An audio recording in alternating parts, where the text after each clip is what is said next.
This is the brand new Ping i210 irons. I've tested these out on the golf course and on GCQUAD to give you guys the most information about the new set coming from Ping.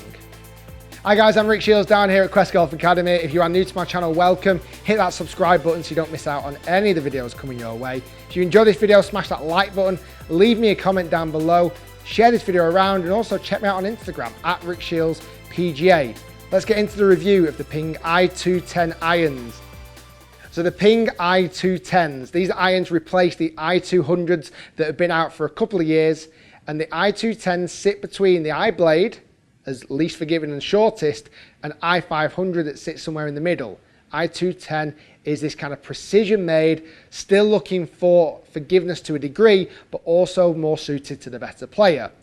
What they've changed, what Ping have changed in this compared to the i200, they're claiming that the elastomer that sits behind the face has got bigger and is also softer. So it's going to give a softer feel, a softer sound, but not lose power. If anything, increase power. We'll see if that's the case. This iron looks phenomenal. It really does. And if honest, Ping irons at the moment are looking so sleek, so clean, so fresh, and the i200 is no exception. The Hydro Pearl finish, this is the 2.0 new version, has this lovely shimmer to it, and it gives the impression of a ridiculously premium iron. And if I'm honest, it comes with a level of price point. These irons as a set, as an 8 set, is over £1,000/dollars, and as a 7 set, it's just under that £1,000. Not got the dollar price, but it's going to be somewhere near the same.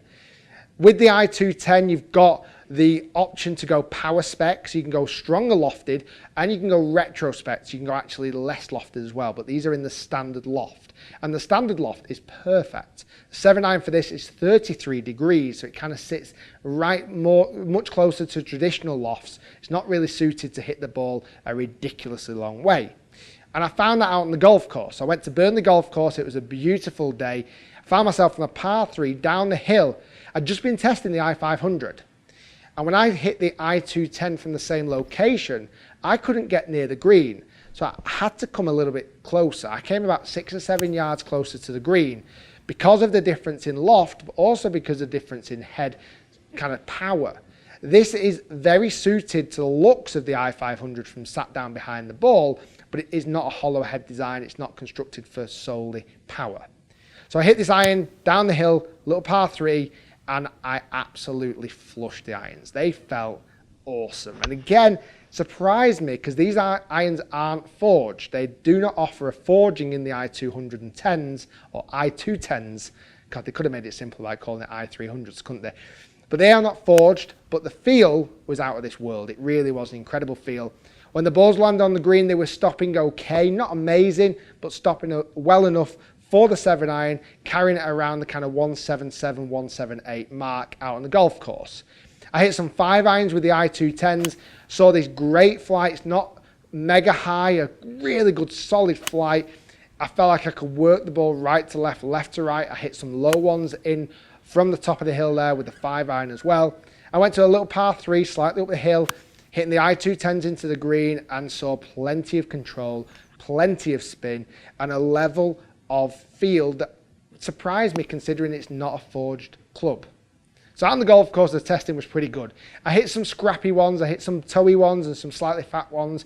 I got punished more than I did, let's say, with the i500s, but it's not really suited for maximum forgiveness. If you don't hit the middle of this club, you're going to feel it. It's not going to be as nice a feel, and you're going to get punished in distance and the accuracy as well. So bear that in mind when looking at the i210s.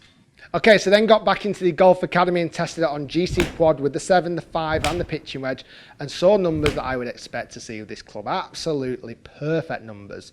The 7-iron for me was carrying at 173 yards, spinning just under 6,000, which is okay for a 7-iron of this kind of particular style and loft, but hit the criteria perfectly. 5-iron I was carrying at 198. Just over 5,000 RPM spin. Again, numbers were pretty solid, numbers were good. Had no huge concerns that the 5-iron wasn't good.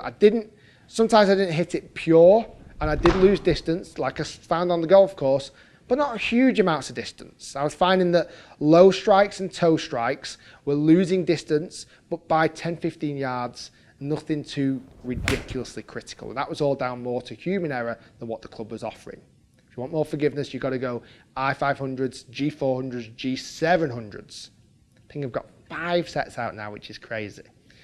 Then going into the pitching wedge, I was hitting some lovely shots. The pitching wedge loft is in at 45.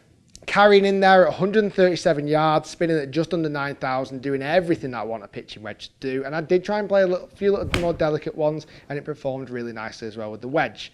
So GC2 data, GCQUAD data was brilliant for these irons. And what I found then, between the 5 to 7 in the pitching wedge, if I was to fill in the gaps, I was seeing a perfect 12-yard difference between every iron, which is brilliant when looking for an iron set. It's something you should really look for. So you're not getting hot spots in your iron sets where one particular club or a couple of clubs are going ridiculously further, because you never want that out on the golf course. So now I'm finishing off with the conclusion of the i210 irons. Apart from the silly name choice, which they should have moved into more an i300 or i400, i210 just does not fit this new family of irons that they've got out. It just seems a bit crazy, and it's very hard to say, certainly in a review when you're saying it about 50 times.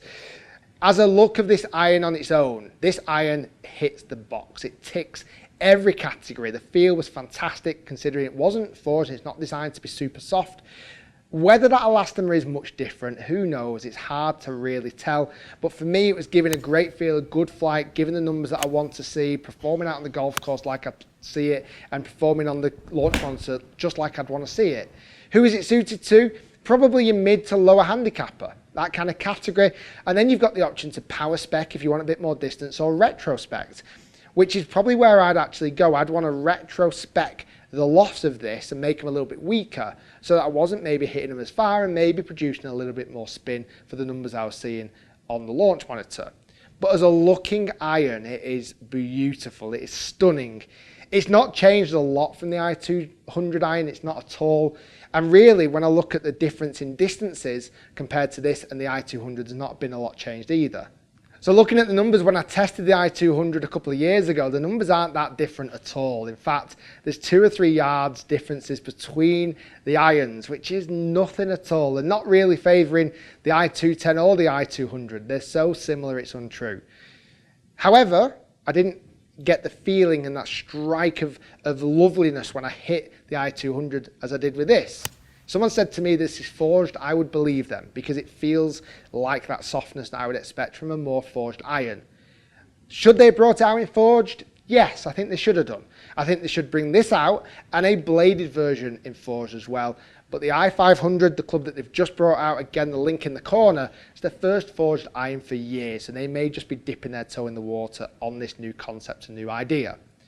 Great set of irons. I don't think they've changed a lot, but if you're in the market of getting something that offers kind of a classic looking iron which offers a little bit of forgiveness and a little bit of distance, this is probably where you need to be. It's not going to hit the ball a million miles, but it's going to suit a lot of different golfers. Thanks for watching, guys. Stay tuned. If you enjoyed the video, let me know. Comment down below what do you think of the Ping i210 irons, and let me know if you enjoyed the review. Smash that like button as well. Keep that going around. Share the video and subscribe if you are new.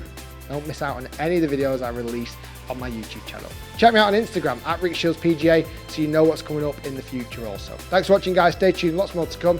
And that was my full in-depth review of the Ping i210 irons. I wish they were called i300s.